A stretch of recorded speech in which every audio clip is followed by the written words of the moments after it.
Welcome dear students. Class 7th में बात करते हैं एसएसटी के चैप्टर नंबर 4 की physical environment air.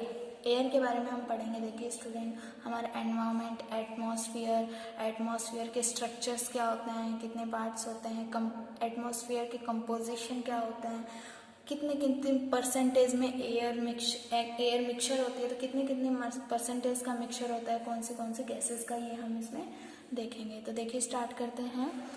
The earth is unique because it has life. Life is critically dependent on the presence of air, water and land. The atmosphere is the envelope of air around the earth, held in place because of the अर्थ's gravity.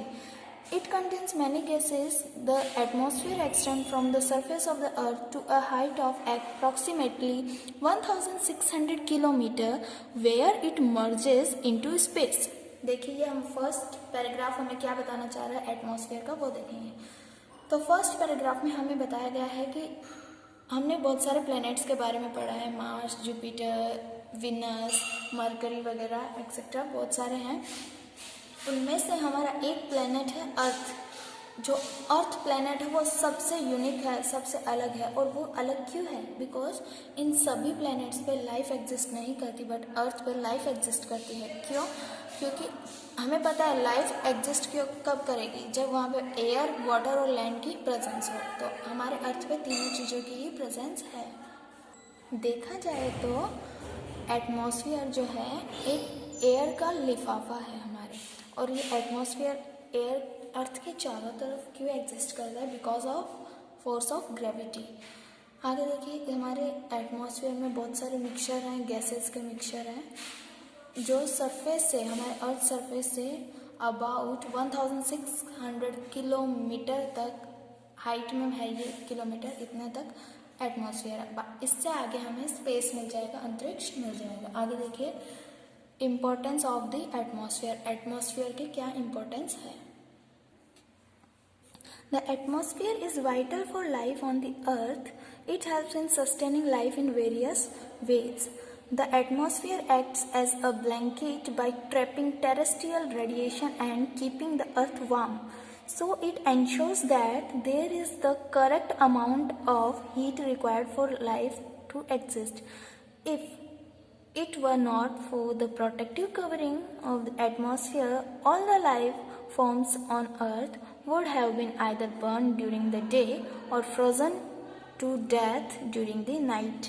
अब देखेंगे हमारे atmosphere, देखिए vital, बहुत ही huge space में cover है हमारा atmosphere. और एटमॉस्फेयर हमें लाइफ जीने के लिए बहुत ही इम्पोर्टेंट है। अब हम देखेंगे दो फैक्टर्स हैं, कैसे कैसे इम्पोर्टेंट है ये।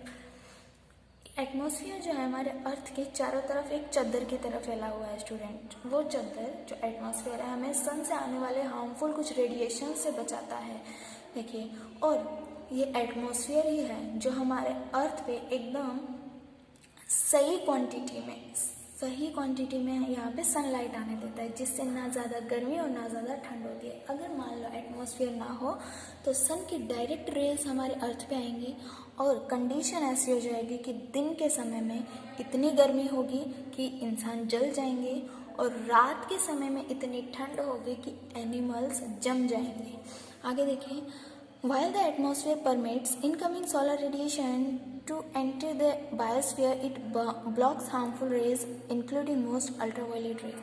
एटमॉस्फेयर जो है कई सोलर रेडिएशंस को ऐसे को यहाँ हमारे अर्थ तक आने देता है, आने की परमिशन देता है, जो बहुत सारी हार्मफुल रेज को ब्लॉक कर देती है। जैसे मोस्टली जो है हमारी हार्मफुल रेज अल्ट्रावायलेट रेज। आगे देखिए composition of atmosphere. Two main gases in the atmosphere are nitrogen and oxygen. Nitrogen, about 78%, helps in the growth of living beings. Oxygen, about 21%, is the gas that living organisms breathe to live. It also supports combustion. In addition to these two gases, the atmosphere also has water vapor, dust particles, and trace gases such as carbon dioxide, hydrogen, helium, argon, and a few others. ऐसे ही हम देखेंगे कि atmosphere में दो ऐसी main gases हैं जो living organism के लिए बहुत ही इम्पोर्टेंट है। जैसे हम देखेंगे यहाँ पे फर्स्ट है नाइट्रोजन एंड सेकंड है ऑक्सीजन। नाइट्रोजन 78% एग्जिस्ट करता है, ऑक्सीजन 21% एग्जिस्ट करता है। नाइट्रोजन हमें किस चीज़ में हेल्प करता है? लिविंग बींग्स को बड़ा होने में हेल्प करता है। और ऑक्सीजन ब्रीथ यानी सांस लेने में, और कम्बशन स्टूडेंट, कम्बशन होता है किसी भी चीज़ को जलाना। इट मीन्स किसी भी चीज़ को जलाने के लिए भी हमें ऑक्सीजन की बहुत इम्पोर्टेंस होती है। In addition to these two gases the atmosphere also have water vapour, dust vapour particles and trace gases such as carbon dioxide, hydrogen, helium, argon and a few others। ऐसे ही हमारे पास atmosphere में और क्या present होते हैं? Dust particles होते हैं, carbon dioxide भी एक गैस है स्टूडेंट, हाइड्रोजन, हीलियम, आर्गन, ये सभी गैस है। यहाँ पे इनके परसेंटेज गिवन है, देखिए इस composition of gases in the atmosphere. इतना पार्ट 78 नाइट्रोजन का है, ये 21 ऑक्सीजन, और बाकी ये अदर गैसेस है, carbon dioxide, argon and others. तो स्टूडेंट आज हमने ये यहाँ तक पढ़ा। अगले वीडियो में हम देखेंगे structure of atmosphere. Thank you.